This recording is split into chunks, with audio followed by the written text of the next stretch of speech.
ઓમ શ્રી ગણેશાય નમઃ. જય શ્રી કૃષ્ણ મિત્રો. આજે આપણે સાંભળીશું મા લક્ષ્મીના અષ્ટ સ્વરૂપોની કથા. 8 સ્વરૂપ મા લક્ષ્મીજીના છે અને 8 સ્વરૂપોનું વર્ણન અને એનો મહિમા શું છે એ આપણે આ વિડીયોમાં સાંભળવાના છીએ. તો મિત્રો, શુક્રવાર છે, શુક્રવાર મા લક્ષ્મીનો છે એ બધા જાણે છે, પણ મિત્રો ગુરુવાર પણ મા લક્ષ્મીને સમર્પણ છે. વિશેષ કરીને માગસર માસના ગુરુવારમાં મા લક્ષ્મીનું શ્રી લક્ષ્મી વ્રત થાય છે. તો ગુરુવાર અને શુક્રવાર આ બંને દિવસે મા લક્ષ્મીની કથા સાંભળવી ખૂબ જ પુણ્ય ફળદાયી છે, પાપનાશીની છે અને સુખ સમૃદ્ધિ આપનારી કથા. મિત્રો, પૂરા ધ્યાનથી સાંભળજો, મનથી સાંભળજો, પ્રસન્ન ચિત્ત મનથી સાંભળજો. અને વિડીયો સારો લાગે તો મિત્રો એક લાઈક જરૂર કરી દેજો અને આ કથાને વધુ શેર કરજો. આ ચેનલને સબસ્ક્રાઇબ કરવાનું બિલકુલ ન ભૂલશો.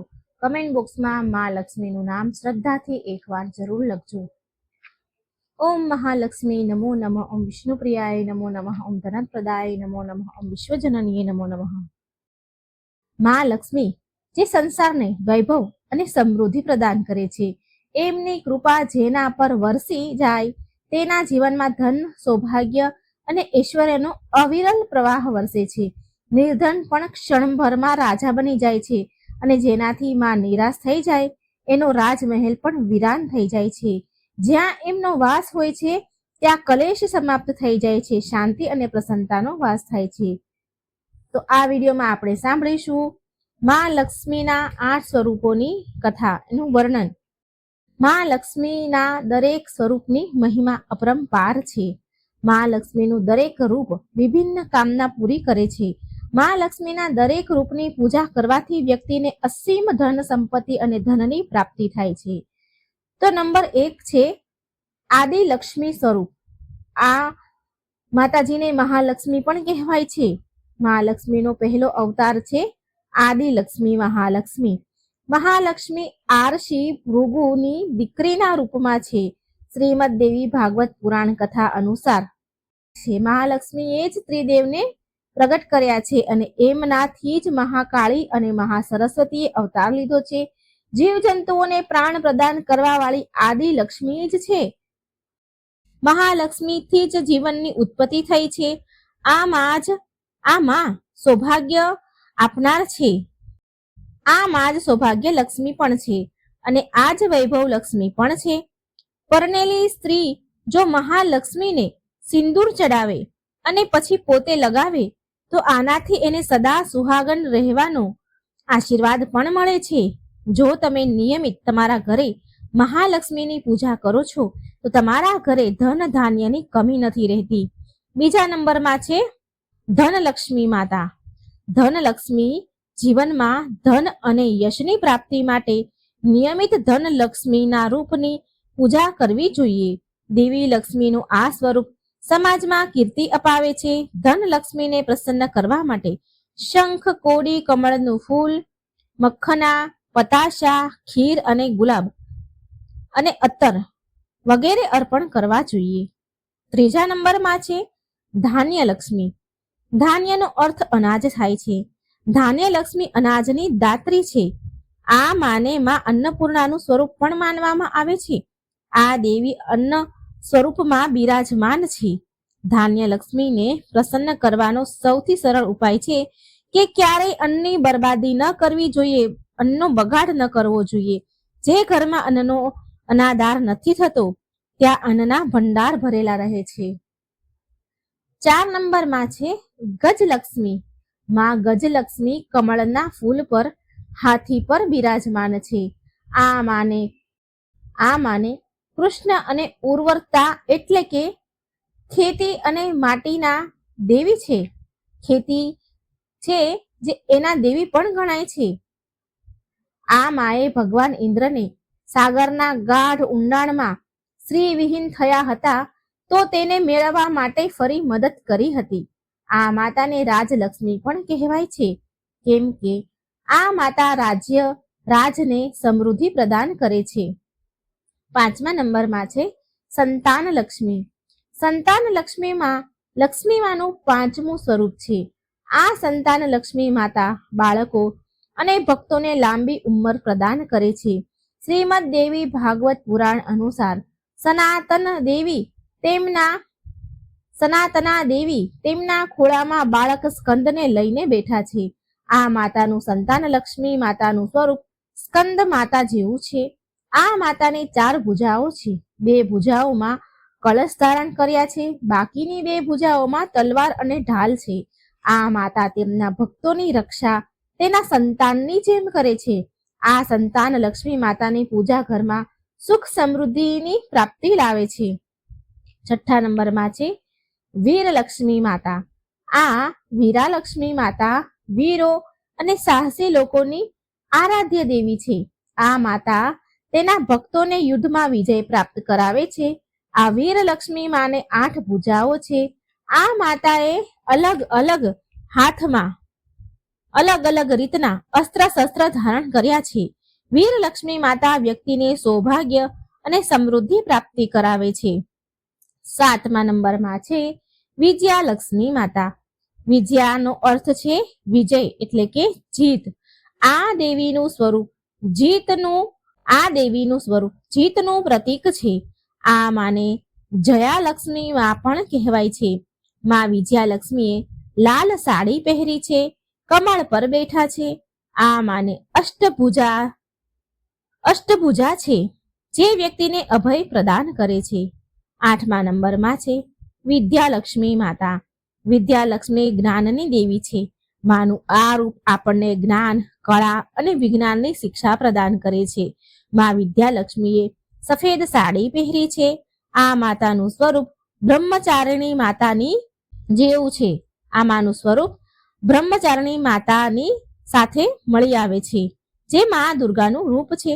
આ માતાની પૂજા કરવાથી વ્યક્તિને શિક્ષાના ક્ષેત્રમાં સફળતા અને જ્ઞાનની પ્રાપ્તિ થાય છે. તો મિત્રો, આમાં અષ્ટલક્ષ્મી સ્વરૂપના વર્ણન હતું અને એમની પૂજા કરવાથી શું ફળ મળે એ હતું. હવે મિત્રો આપણે સાંભળીએ લક્ષ્મી પુરાણમાં વર્ણેલી કથા કે મા લક્ષ્મીની ઉત્પત્તિ કેવી રીતે થઈ. લક્ષ્મી પુરાણની અદ્ભુત કથા, દિવ્ય લીલા અને લક્ષ્મીજીના વ્રતનું વર્ણન. આ કથા સાંભળવા માત્રથી દરેક મનોકામના પૂરી થઈ જાય છે અને મા લક્ષ્મીની કૃપા સદા તેમના ભક્તો પર વરસતી રહે છે. મા લક્ષ્મીની ઉત્પત્તિ. એકવાર આરસી દુર્વાસા એમના શિષ્યોની સાથે મહાદેવના દર્શન માટે શિવલોક જઈ રહ્યા હતા.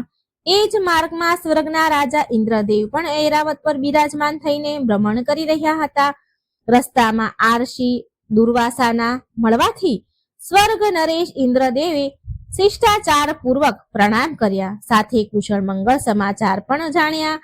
સ્વર્ગ નરેશ ઇન્દ્રના વ્યવહારથી આરસી દુર્વાસા ઋષિ બહુ પ્રસન્ન થયા. તેમણે પ્રસન્નતામાં ઇન્દ્રદેવને જગતના પાલનહાર ભગવાન વિષ્ણુ દ્વારા પ્રદત્ત મળેલ દિવ્ય પુષ્પમાળા અર્પણ કરી. ઇન્દ્રદેવે એ પુષ્પમાળા ઐરાવતના મસ્તક પર સજાવી દીધી. દિવ્ય પુષ્પનું સ્પર્શ પામીને ઐરાવત તેજસ્વી અને ઓજસ્વી થઈ ગયો. એ જ ક્ષણે બધું ત્યાગીને વન પ્રસ્થાન કરી ગયો.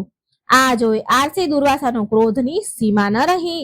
તેમણે એ જ ક્ષણે ઇન્દ્રને સ્ત્રી વિહીન થવાનો શ્રાપ દીધો. આરસી દુર્વાસાના ઋષિના શ્રાપથી સ્વર્ગલોકમાંથી લક્ષ્મી વિહીન થઈ ગયા. સ્વર્ગલોક લક્ષ્મી વિહીન થઈ ગયું. સ્વર્ગલોકનું ઐશ્વર્ય ખોવાઈ ગયું. આનો લાભ ઉઠાવીને દૈત્યોએ સ્વર્ગ પર આક્રમણ કરી દીધું. આ યુદ્ધમાં દેવતાઓની પરાજય થઈ. સ્વર્ગ નરેશ ઇન્દ્રદેવ અન્ય દેવતાઓ સાથે બ્રહ્માજી પાસે પહોંચ્યા. આ સ્થિતિની જાણ થતા બ્રહ્માજીએ ભગવાન વિષ્ણુ પાસે જવાની સલાહ આપી. જગતના પાલનહાર ભગવાન વિષ્ણુને પહેલાથી જ આ જાણ થઈ ગઈ હતી. આરસી દુર્વાસાના શ્રાપથી સ્વર્ગલોક લક્ષ્મી વિહીન થઈ ગયું છે. એ સમયે ભગવાન વિષ્ણુએ દેવતાઓને સમુદ્ર મંથન કરવાની સલાહ દીધી. કાલાંતરમાં દૈત્યોની સહાયતાથી દેવતાઓએ સમુદ્ર મંથન કર્યું. ત્યાં સમુદ્ર મંથન મંદરાચલ પર્વત અને વાસુકી નાગની મદદથી કર્યું. એ જ સમયે જગતના પાલનહાર ભગવાન વિષ્ણુએ કચ્છપ અવતાર લીધો. મંદરાચલ પર્વતે પોતાની પીઠ પર ધારણ કર્યા. એવું કહેવામાં આવે છે કે એ સમયે મંદરાચલ પર્વતને પોતાની શક્તિ પર અહંકાર થઈ ગયો હતો. માટે ભગવાન વિષ્ણુએ તેના અહંકારને સમાપ્ત કરવા માટે કચ્છપ અવતાર લીધો. સમુદ્ર મંથનમાંથી 14 રત્ન સહિત મા લક્ષ્મીની ઉત્પત્તિ થઈ. એ જ સમયે અમૃત કળુષ પણ પ્રાપ્ત થયો. અમૃત પામીને દેવતાઓ અમર થઈ ગયા. ત્યારબાદ દેવતાઓ અને દાનવો વચ્ચે ભીષણ યુદ્ધ થયું. આ યુદ્ધમાં દાનવોની પરાજય થઈ. આ પ્રકારે સમસ્ત લોકમાં લક્ષ્મીનું પુનઃ આગમન થયું. માં લક્ષ્મી 4 ભુજાઓ વાળા દિવ્ય સ્વરૂપ વાળા છે, દિવ્ય સ્વરૂપણી છે અને સદા કમળ પર બિરાજમાન રહે છે. તેમના 2 હાથોમાં કમળ શોભે છે. માં લક્ષ્મી ત્રીજા હાથથી દાન આપે છે અને ચોથો હાથ તેમનો સદા વર મુદ્રામાં રહે છે. આનો ગૂઢ મતલબ એ છે કે માં લક્ષ્મીની કૃપા નિરંતર તેમના સાધક પર વરસતી રહે છે. માતાના 8 અદ્ભુત સ્વરૂપ છે, માટે માં લક્ષ્મીને અષ્ટલક્ષ્મી પણ કહેવાય છે. તેમનું વાહન ઘુવડ છે. પરંતુ શું તમે જાણો છો કે માં લક્ષ્મીનું વાહન ઘુવડ કેવી રીતે બન્યું? તો મહાલક્ષ્મી ક્ષીરસાગરમાં ભગવાન વિષ્ણુની સાથે શેષનાગની સૈયા પર બિરાજમાન રહેતા હતા. લક્ષ્મીજીનું વાહન સદા કમળ પુષ્પ રહ્યું છે, પરંતુ એ સમયે હજી સુધી તેમનું વાહન નક્કી થયું ન હતું, નિશ્ચિત ન થયું. ભગવાન વિષ્ણુ પાસે ગરુડ જેવું દિવ્ય પક્ષી હતું. ભગવાન શિવનું વાહન નંદી હતું. માતા પાર્વતીએ સિંહને તેમનું વાહન બનાવ્યું. ઇન્દ્રએ ઐરાવત હાથીને, કાર્તિકેય મોરને અને ગણેશજીએ ઉંદરને પોતાનું વાહન પસંદ કર્યું. આ બધા દેવતાઓના વાહન નિશ્ચિત થઈ ગયા હતા. હવે પશુ પક્ષી પણ મનોમન ઈચ્છતા હતા કે એ પણ કોઈ દેવતાનું વાહન બને, જેથી એનું જીવન પણ પવિત્ર થઈ જાય. બધા પક્ષીની દ્રષ્ટિ માતા લક્ષ્મી પર ટકી હતી, કેમ કે એમનું વાહન હજી નક્કી થયું ન હતું.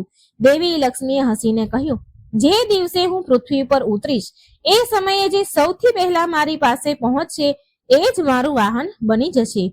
હવે શું? બધા પશુ પક્ષી ઉત્સુકતાથી દેવીના આગમનની વાટ જોવા લાગ્યા. દરેક વિચારી રહ્યા હતા કે તે સૌથી પહેલા માં લક્ષ્મી સુધી પહોંચશે. સમય વીત્યો અને એક દિવસ એ ઘડી આવી જ ગઈ. અડધી રાતનો સમય હતો. અંધકાર ગાઢ થઈ ચૂક્યો હતો. ચંદ્રમા વાદળમાં છુપાઈ ગયા હતા. એવામાં દેવી લક્ષ્મી તેમના દિવ્ય રૂપમાં પૃથ્વી પર અવતરિત થયા. ચારેય બાજુ સુનકાર હતો. અંધારી રાતમાં કોઈને કઈ દેખાઈ રહ્યું ન હતું. હરણ, હાથી, ઘોડા, વન્ય પક્ષી સૂઈ ગયા હતા. એ અંધકારમાં એક જીવ તેની તીક્ષ્ણ દ્રષ્ટિથી જોઈ રહ્યું હતું. એ હતું ઘુવડ. ઘુવડની આંખો અંધારામાં પણ ચમકી રહી હતી. તે દૂરથી જ ઓળખી ગયું કે દેવી લક્ષ્મી સ્વયં પૃથ્વી પર અવતરિત થઈ રહ્યા છે. પછી વાર કર્યા વિના ઘુવડ તેની પાંખો ફેલાવીને અતિ વેગથી ઉડતું માતા લક્ષ્મીના ચરણોમાં પહોંચી ગયું. મા લક્ષ્મી હસ્યા અને બોલ્યા કે તું સૌથી પહેલા મારી પાસે પહોંચ્યું છે, માટે તું મારું વાહન બનીશ, મારું વાહન કહેવાઈશ. તો મિત્રો, આ હતી મા લક્ષ્મીની ખૂબ સુંદર કથા, એમની ઉત્પત્તિની કથા, મા અષ્ટલક્ષ્મીના સ્વરૂપ અને તેના મહિમાની કથા. મિત્રો, તમને વિડીયો સારો લાગ્યો હોય તો વિડીયોને લાઈક કરજો, શેર કરજો અને આ પવિત્ર કથા બધા સુધી પહોંચાડજો. કોમેન્ટ બોક્સમાં મા લક્ષ્મીનું નામ લખવાનું ભૂલશો નહીં. ચેનલને એકવાર મિત્રો વિનંતી છે, સબસ્ક્રાઇબ જરૂર કરી દેજો. જય શ્રી કૃષ્ણ. રાધે રાધે. Thank you.